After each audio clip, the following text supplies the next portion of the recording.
Good morning. Welcome to the 48th Annual Common Ground Country Fair. We're so excited you're here today on this beautiful day. The Common Ground Country Fair is hosted by the Maine Organic Farmers and Gardeners Association, also known as MOFGA, and I'm Sarah Alexander. I'm the Executive Director of MOFGA. Formed in 1971, we work year-round to transform our food system. We do that by supporting our farmers, empowering people to grow their own food and feed their community, and advocating for an organic future. We encourage you to visit the MOFGA tent to learn more, or our website, mofga.org. And we're also excited to share that MOFGA and the fair are entirely powered by the sun. We have a 102 kilowatt solar array here on the grounds, and that was installed in 2017 with our friends at Revision Energy. MOFGA's campus is 300 acres situated in unceded Wabanaki homelands. We're working year-round to build relationship with Wabanaki communities, partner on food sovereignty initiatives, and advocate for Wabanaki tribal sovereignty. We encourage everyone here to visit the Maine Indian Basket Makers Alliance tent right over here on the Commons in order to support our Wabanaki artisans and learn more about Wabanaki culture. So I'm really honored today to introduce Melissa Law, our keynote. Melissa co-owns and operates Bumbleroot Organic Farm, a small organic vegetable and flower farm in Windham, Maine. Bumbleroot has been in business for a decade and markets to their local community through a CSA, their farm stand, and wholesale partnerships. They've worked to create and implement a climate adaptation plan for their farm with the goal of continuing to feed their community for decades to come. Melissa is a founding member of the Maine Flower Collective and is serving her second term as the agricultural representative to the Maine Climate Council. Climate change poses a major threat to farms of all shapes and sizes, which in turn threatens the foundation of our food system. Extreme weather events, erratic frost dates, prolonged wet periods, and drought are just a few of the climate impacts and weather patterns that we're already seeing. Many are looking to soil health as a key component to building resilience and staying in business. In her speech today, Melissa will discuss how her farm has experienced the impacts of climate change and what they're doing to adapt and prepare for the future. Please join me in welcoming Melissa.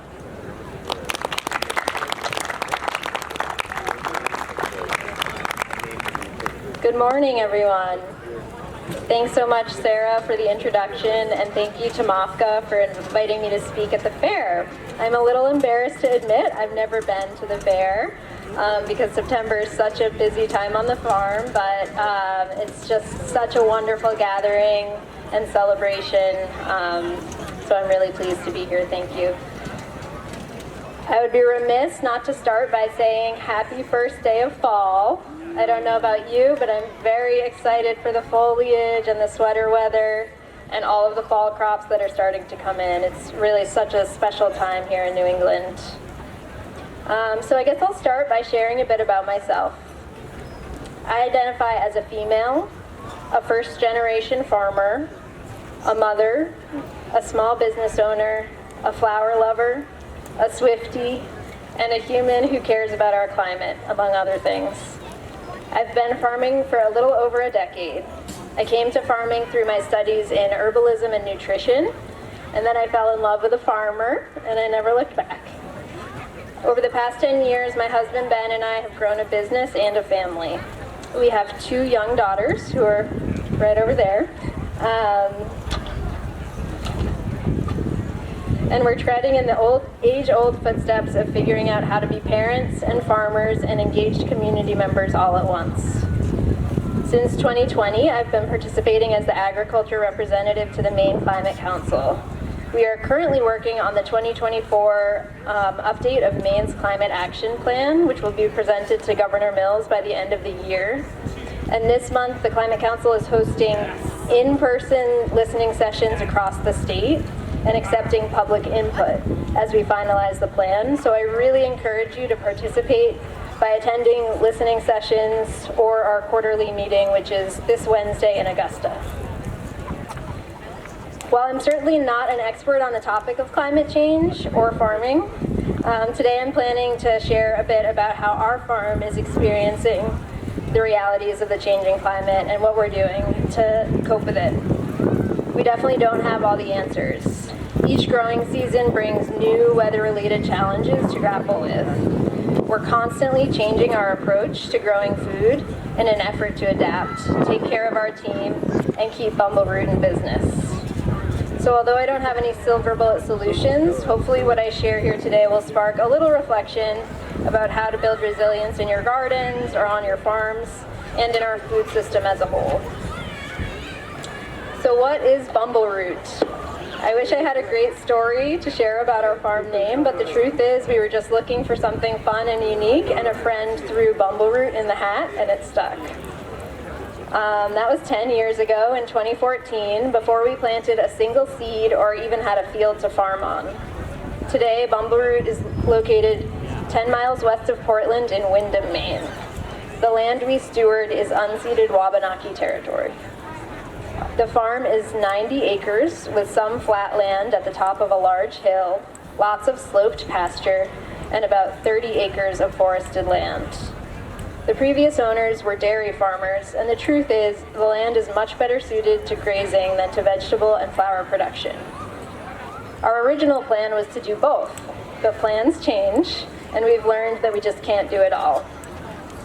So currently we cultivate about 8 acres of certified organic vegetables and cut flowers, while the rest of our fields are hayed by dairy farmers down the road. Ben and I own the farm business with another couple, Jeff and Abby Fisher, who we've been in partnership with since the beginning. Both families have homes on the property, and Ben, Jeff, and I work on the farm full-time. I run the cut flower operation, and Ben and Jeff manage the vegetable side of the business. While most production takes place in the fields, we do grow vegetables year-round, and we've extended our flower season into the spring and fall with high tunnels and smaller seasonal caterpillar tunnels. As Sarah mentioned, we market our crops through a 200-member CSA program, a farm stand, and wholesale partners including co-ops, restaurants, and caterers in the greater Portland area. More recently, we've expanded our market for cut flowers through the Maine Flower Collective, a member-owned cooperative whose mission is to connect flower farms with florists across the state. This year, Bumbleroot employs 13 people, including the 3 owners, 3 year-round farm managers, and a seasonal crew that works with us from April through October. Over the past 10 years, Bumbleroot's received so much support from the amazing network of ag service providers here in Maine, including MOPCA, Maine Farmland Trust, UMaine Cooperative Extension, NRCS, CEI, and others that I'm sure I'm forgetting. We've participated in programs for beginning farmers, farm business planning, and climate adaptation, and we're so grateful to be in a state with such a robust system of support for farms of all shapes and sizes. Without the programming, support, and financial assistance of these service providers, we almost certainly wouldn't be in business today. So what does climate change look like on our farm? Admittedly, it's tough to distinguish between normal weather fluctuations and climate impacts. I really don't think there's a clear line that can be drawn to separate the two. This is one of the reasons that climate change can be so confusing and overwhelming, and it really is hard to delineate what is being caused by climate change and what's just the normal state of the weather. The truth is that there have always been storms and droughts and wet years in Maine. Some have been worse than others, and farms have always been vulnerable to the weather. But what we're observing on our farm is that the frequency and intensity of severe weather events are increasing. Storms are more extreme, wet periods are wetter, and dry periods seem to last longer. It's becoming harder and harder to predict and plan for the season ahead, and the costs of waiting until something goes wrong are getting too high for farm businesses to bear. For the first few years we were in business, climate change just wasn't front of mind for us because we were so focused on building our new business. We were trying to find land, establish markets, engage new customers, and just figure out how to grow food here in Maine. The challenges of starting a farm business from scratch were all-consuming, and climate mitigation wasn't even on our radar. Now we view climate change as the primary challenge our business will face in the decades to come. Looking back, the first time we really felt the effects of extreme weather was in 2018, we had a microburst of 70-mile-an-hour winds and hail sweep through the farm, seemingly out of nowhere, in the middle of a July harvest. We lost our entire onion crop, hail punched holes through peppers and eggplant, wind flattened our flower fields, and our outdoor wash station was destroyed. This experience made us realize that we needed to start thinking about how to mitigate the impacts of extreme storms, and we invested in more greenhouses and covered spaces to protect our highest value crops. We lost revenue in a matter of minutes and had to invest in rebuilding infrastructure as quickly as we could just to get through that growing season. Since then, it feels like we've been on a roller coaster of intensifying weather patterns and extreme fluctuations. 2020 was the driest year on record in Maine, while 2023 was the second wettest year on record. In 2020, the drought between May and September resulted in a disaster declaration, and farms across the state were grappling with insufficient water supply and stressed crops. We were literally irrigating around the clock to ensure that crops stayed alive, waking up in the middle of the night to swap water from field to field. And we came away from that farm season focused on automating and expanding our irrigation system and thinking about how to improve our soil's water holding capacity. Then last year, we found ourselves in the opposite situation. Record rainfall resulted in oversaturated soils, and we barely used our irrigation system at all. There were some fields where we deployed thousands of feet of drip irrigation in June and didn't turn it on once. The wet soils delayed our planting schedule again and again because we couldn't access our fields, which led to gaps in production during our peak harvest season. Too much precipitation caused crop failures, reduced yields, and made plants more susceptible to pest and disease pressure. Long, soggy harvest days, combined with the disappointment of low yields and diseased crops, took a serious toll on farmer morale and mental health. It felt like no matter how hard we worked, crop production was at the whim of the weather, and we felt out of control. By the end of the season, sales were lower than projected, and farmer burnout was rampant across the farm. The physical and mental toll last season took was too much for many of our staff, who simply decided farming wasn't for them. By the fall, we too found ourselves questioning whether we could make it through another season like 2023. The tough growing season was followed by severe storms that hit Maine in December and January, and extended power outages had us relying on generators to keep storage crops safe in our walk-in coolers. Greenhouses located on the highest ground on our farm flooded, and our winter greens were underwater. Fields that had been harvested in the fall succumbed to erosion because they didn't have any plants with root systems helping to hold the soil in place. The very same greenhouses we had invested in to protect our vulnerable crops from wind and hail were now susceptible to winter rains and flooding. So after our wettest season yet, we really weren't ready for the new set of climate-related challenges that this year brought. The heat waves we experienced in June and July were jarring for the plants, but even more so for the farmers, as our bodies hadn't yet adjusted to the heat of the summer. Farm workers are especially vulnerable to high air temperatures because we're engaging in physically demanding tasks in the sunlight all day long, often with limited access to shade. Heat stress can lead to dehydration, heat exhaustion, and in severe cases, heat stroke. Exposure to high temps can cause both acute and chronic health issues, especially when combined with severe humidity and poor air quality, like the wildfire smoke we've seen in recent summers. These conditions make it difficult to detect the onset of heat-related illness, so sometimes you don't even notice the toll the heat has taken on your body until it's too late. This season, we've had multiple work days with temperatures over 90 degrees and heat index values reaching 100 or more.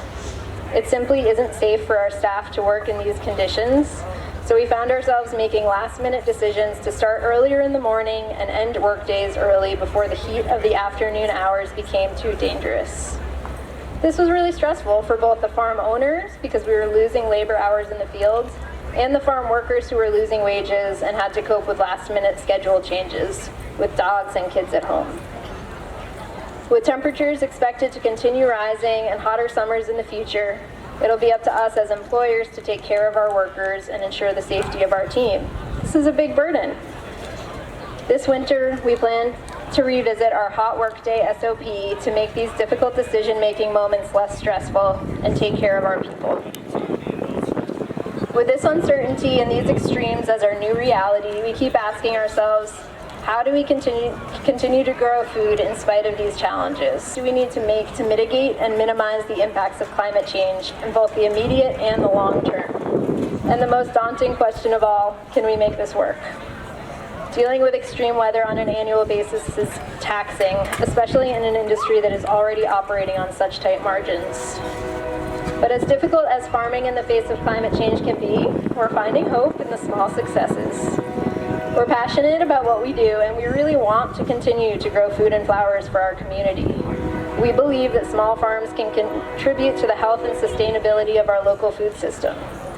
We're learning how to adapt and build resilience through trial and error, and we're searching for solutions now that will ensure the viability of our farm business and hopefully contribute to our community for decades to come. So how are we adapting? As organic farmers, soil health and sustainable practices have always been a focus for us, but we're realizing more and more how important these practices will be in mitigating climate impacts. In 2021, we participated in the Northeast Climate Adaptation Fellowship, a program designed to help farmers better understand how to build resilience to climate change. Alongside agricultural advisors, we did a climate risk assessment of our farm, taking into consideration the slopes and contours of our fields, our growing practices, the way wind and water move across the landscape, and our own observations from years of growing crops on this land. This process provided an opportunity for us to take a step back and really think critically about our farm's future, rather than just reacting to the immediate crisis at hand. Ultimately, it helped us to identify our farm's vulnerabilities in order to focus our mitigation efforts in the areas that really needed it the most. From there, we set goals relating to soil health, biodiversity, reducing our greenhouse gas emissions. With those goals in mind and a deeper understanding of the climate risks we face on our farm, we were able to identify short, medium, and long-term strategies for climate resilience and start to implement them. Erosion really stood out as one of the biggest climate risks on our farm because many of our fields are situated on slopes, and we have very few trees and perennials to help hold soil in place throughout the landscape. Erosion can be caused by so many factors: wind, rain, growing practices, heavy machinery, snow melt, and uncovered soils can all contribute to topsoil loss. During winter thaws, wet springs, and periods of heavy rainfall, we've observed significant runoff and erosion in several sloped fields in particular. This has negatively impacted both the quality and yields of the vegetables grown in those fields to the point that we've taken some of these fields out of production altogether. Having identified erosion as a primary issue, we knew we had to focus on soil health. Soil health is a critical climate mitigation strategy because in addition to producing more nutrient-dense food and robust crops, healthy soils can sequester carbon and improve water retention.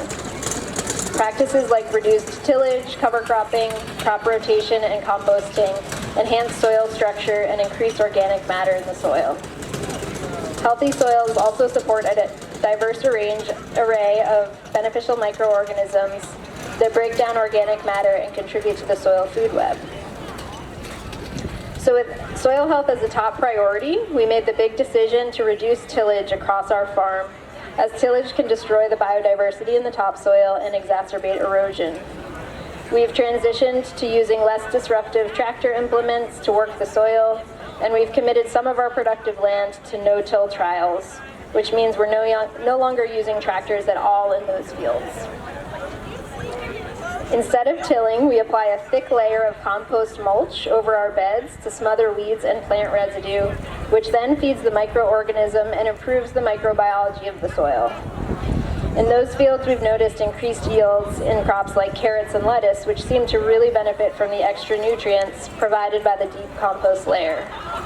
But a challenge is that creating these permanent beds is a very labor-intensive process, and it's really physically taxing on our farmers. Another soil health strategy we're focusing on is cover cropping. Our goal is to have as much soil covered for as much of the season as possible, especially after last year's rains. When the soil is covered with a living mulch, like a cover crop, it's not as exposed to the elements on the surface, and the plant roots help hold the soil in place. We've noticed the benefits of cover crops in terms of water holding capacity, reducing topsoil loss and nutrient runoff, and also improving the quality of the cash crops that follow the cover crop. We've even begun interseeding cover crops into the pathways of our fall vegetable plantings so that after the vegetables are harvested in late fall, the cover crop continues to grow and holds that soil in place through the winter months. Another goal that came out of our climate adaptation planning was to increase biodiversity and plant and animal habitat across the farm. By establishing perennial hedgerows, berry bushes, and fruit-bearing trees, we're not only diversifying our crop offerings, but we're creating a more resilient ecosystem. Incorporating perennials into our annual veggie and cut flower fields has been one of our favorite new strategies for building climate resilience. Perennials come back year after year, allowing them to establish a more robust root system than annuals. We've planted perennial beds that include fruit crops like elderberries and rhubarb, cut flowers and medicinal herbs like yarrow and echinacea, and a number of perennial culinary herbs that we market to restaurants and caterers. In addition to the carbon sequestration and erosion control benefits, these perennial beds serve as habitat for pollinators, beneficial insects, and other animals. By weaving perennial crops into our annual rotation, we're creating a more self-sustaining system that supports the ecological balance of our farm as well as long-term productivity. As we began to focus on biodiversity, we applied for and received grant funding through the NRCS Conservation Stewardship Program. The grant provided funding to plant a half-acre pollinator meadow to help attract and support pollinators. We worked with a specialist to seed a custom mix of wildflowers. The grant also provided funding for a 1,000-foot hedgerow, which was planted with a variety of native plant species, including witch hazel, serviceberry, buttonbush, mountain ash, and more. The hedgerow will serve to provide habitat for a wide variety of species, as well as a windbreak in an area of the farm that is vulnerable to wind erosion. With long-term resilience in mind, we hired an ecological design consultant to help us create a multi-year plan for incorporating more trees across our whole landscape, not just in our perennial beds and hedgerows. His background in permaculture and agroforestry and knowledge of native species and fruit trees offered a new perspective and challenged our own way of thinking about the farm. He saw the land through fresh eyes and was able to draw our focus away from the annual crop lens that has driven most of our decision-making over the past decade. Together, we created a detailed map, which we plan to implement in stages over the next 5 to 10 years. The map includes hedgerows, planting water-loving perennials and trees in low-lying wet areas, and a plan for a small fruit orchard, which we began planting this past spring. We're really thrilled with the possibility of an orchard that will someday produce fruit crops that we can market to our CSA and farmstand customers, but we also recognize that orchards are a whole new enterprise and we have a lot to learn. The final focus area of our climate adaptation plan is reducing our greenhouse gas emissions. In recent years, we've made significant strides toward this goal by integrating renewable energy into our farm operations. In 2021, we installed 80 solar panels on our barn roof. This solar array was sized to power both our farm buildings and the homes on our property, drastically reducing our reliance on grid electricity. The solar panels generate clean, renewable energy, helping to lower our carbon footprint while also cutting our energy costs. In 2022, we took it a step further by purchasing an electric delivery van with the help of a grant from Maine Farmland Trust. We run delivery routes 4 days a week from May through October, so switching from a gas-powered vehicle to an electric van has been a huge step in making our food and flower distribution more sustainable, both from an environmental and a financial perspective. The progress towards our climate resilience goal has truly been a step-by-step process. We've certainly had failures along the way, and some of the pieces of our climate adaptation plan have yet to come to fruition, and maybe they never will. It's a slow learning process, but we're lucky that we get to start each growing season with a relatively clean slate and another year's worth of data and experience to draw from. We're slowly building our climate resilience toolkit, and we've been exchanging resources and findings with other growers and service providers along the way. So why does any of this matter? The truth is, farmers are on the front lines of climate change. It's only going to get harder to grow food in the decades to come. I've outlined the climate-related stressors that my farm is grappling with, but our experience has been mild compared to the wildfires, hurricanes, and floods experienced by farms in other states and regions. Natural disasters, along with supply chain disruptions and issues at food processing plants, have exposed the vulnerabilities of our industrial food system. We can't continue to rely so heavily on food shipped across the country and the world. It's just not sustainable in the long term. Now is the time to strengthen our local and regional food systems. The future of these food systems depends on the adaptability and resilience of farms in the face of changing weather patterns and more extreme growing conditions. Maine farms have a crucial role to play, not only in sequestering carbon and adopting climate-friendly practices, but in feeding Maine people. I believe that food security will depend more and more on local food producers in the coming years. This means farms need to build capacity and resilience now so that we will still be in business when our communities turn to us in the future. So how can you make a difference? Every day, each of us plays a role in our food system. When it comes to food, our choices and our dollars have more influence than we realize. The more we all support and bolster our local food economy, farms, fisheries, restaurants, small grocers, the more resilient our communities will be to the challenges that lie ahead. So keep growing your own garden, find a local farm stand or CSA to shop at, and go to your local co-op and farmers market. Your food decisions can help build a lasting, vibrant food system in our state. Thanks so much for listening.